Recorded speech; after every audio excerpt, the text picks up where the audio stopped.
પુણા ગામ સ્થિત સીતાનગરની ઈશ્વરનગર સોસાયટીમાં વેરા બિલ વધુ આવતા સોસાયટીના તમામ રહીશો દ્વારા એસએમસીનું પૂતળું બનાવી ફાંસી લગાવી ઉગ્ર વિરોધ કરાયો હતો। બનાવની પ્રાપ્ત થતી વિગતો મુજબ પુણા ગામ સ્થિત સીતાનગરમાં આવેલી ઈશ્વરનગર સોસાયટીમાં તમામ રહીશોના વેરા બિલ વધુ આવતા રહીશોએ આ પાલિકાની આ શોષણ નીતિનો વિરોધ કર્યો હતો। સોસાયટીના તમામ રહીશોએ એસએમસીનું પૂતળું બનાવી તેને ફાંસી લગાવી પાલિકાની શોષણ નીતિને અટકાવવા માંગ કરી હતી। આજે અમારે વેરા બિલ વધુ પડતા આવ્યા છે, 3 ગણા વેરા બિલ આવ્યા છે, એના માટે ભેગા થયા છે। તો અત્યારે એટલા બધા વેરા બિલ આ મંદિરના માહોલમાં ભરી કેમ હકાય? તો દર વર્ષે કેટલો વેરા બિલ આવે? દર વર્ષે તો આનીથી એક ભાગનું આવે અને બદલે 3, 4 ગણા વેરા બિલ આવ્યા છે। તો વેરા બિલ વધારે આવવાનું કોઈ કારણ જણાવે છે? વેરા બિલ વધારે આવવાનું કારણ તો સરકાર એમ જણાવે છે કે આ પાટીદારોએ તોડફોડ કરી, પણ પાટીદારોએ તોડફોડ નથી કરી।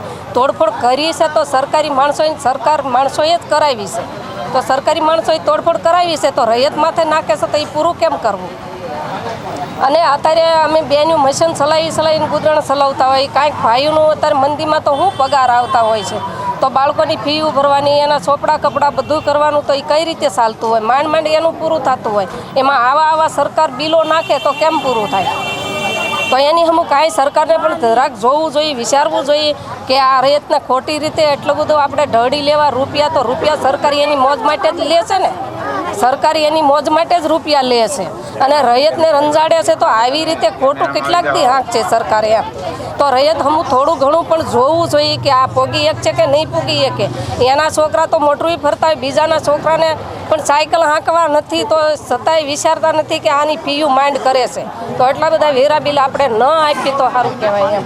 આજુબાજુ સોસાયટીનો એ પ્રશ્ન છે, 3-4 સોસાયટીનો, કે આ વખતે જે અસહ્ય વેરા બિલ આવેલા છે, જેથી કોઈ પણ પ્રકારે અહીંયાના જે મધ્યમ વર્ગના જાહેર જનતા છે એ ભરપાઈ કરીએ કે તેમ જ નથી, કેમ કે દર વર્ષે જે 1 ગણું આવે છે એનું 4 ગણું વેરા બિલ આવેલું છે।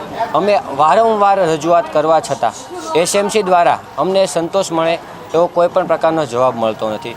અમે એસએમસીને ફોન કરીએ કે પછી અહીંના ચૂંટાયેલા ધારાસભ્યો, કોર્પોરેટરો તમામને રજૂઆત કરવા છતાં એ લોકો એવું કહે છે, ધારાસભ્યોને અમે ફોન કર્યો તો એ લોકો એવું કહે છે કે આ કોઈ એક ઝોન ઉપર નથી થતું, આ સુરતની તમામ ઝોન ઉપર થાય છે। તો અમે એ લોકોને એવો જવાબ આપ્યો, સાહેબ તમામ ઝોન ઉપર થાય છે તો અમુક જે ગણીને જે સોસાયટી ઉપર ડબલ ને 3, 4 ગણા વેરા બિલ આપેલા છે, તો આ અમુક સોસાયટી સિલેક્ટેડ સોસાયટી જ કેમ બધી જગ્યાએ થાય છે, તો બધી સોસાયટીને કેમ તમે નથી આપ્યું? તો એ લોકો પછી એસએમસીમાં જઈએ, એ લોકો એમ કે સાહેબ બહાર છે, ફિલ્ડમાં જાય છે, 4 થી 6 મળવાનું। સાહેબ પોતાનો ધંધો રોકીને કોઈ 4 થી 6 મળવા જાય, દરરોજના રોજ પાડીને 500 રૂપિયા કોઈ બગાડતો નથી। અને આ લોકોએ સોસાયટીના વાડીનું 30,000 બિલ આપેલું છે, વેરા બિલ 30,000 છે, જે દર વખતે 5,000 આવતું હતું, આ વખતે 30,000 છે। અમુક ભાઈઓને ત્યાં મશીનો ચાલે છે, જે પોતે ડાયમંડની અંદર કામ નથી કરી શકતા, એ લોકો પોતે ઘરનો મશીન ચલાવે છે, તો એ લોકોને ઇન્ડસ્ટ્રીઝમાં નાખીને એ લોકોને 25,000 વેરા બિલ આપ્યા છે।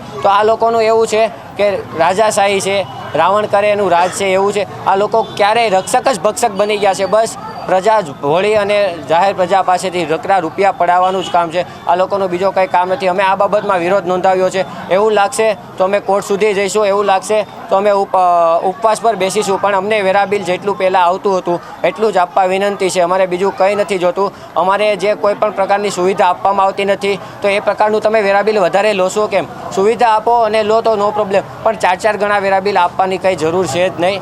અને અમે એમ કહીએ છીએ કે આ નેતાઓ ક્યાં છુપાઈ ગયા, જે ભીખ માગવા આવતા હતા વોટની, જ્યારે આજે ફોન કરી છે તો અમને મળવા આવો। સાહેબ અમે તમને વોટ લેવા બોલાવેલા નહીં હતા, તમે સામેથી આવ્યા હતા, તો આજે જ્યારે પ્રજાના પ્રશ્નો છે તો એને હલ કરો, એટલી જ અમારી વિનંતી છે। અને એસએમસીને મીડિયાના ભાઈઓ દ્વારા અમે એટલી માહિતી પહોંચાડવા માગીએ છીએ કે આ જે અન્યાય થઈ રહ્યો છે એની સામે ન્યાય કરો।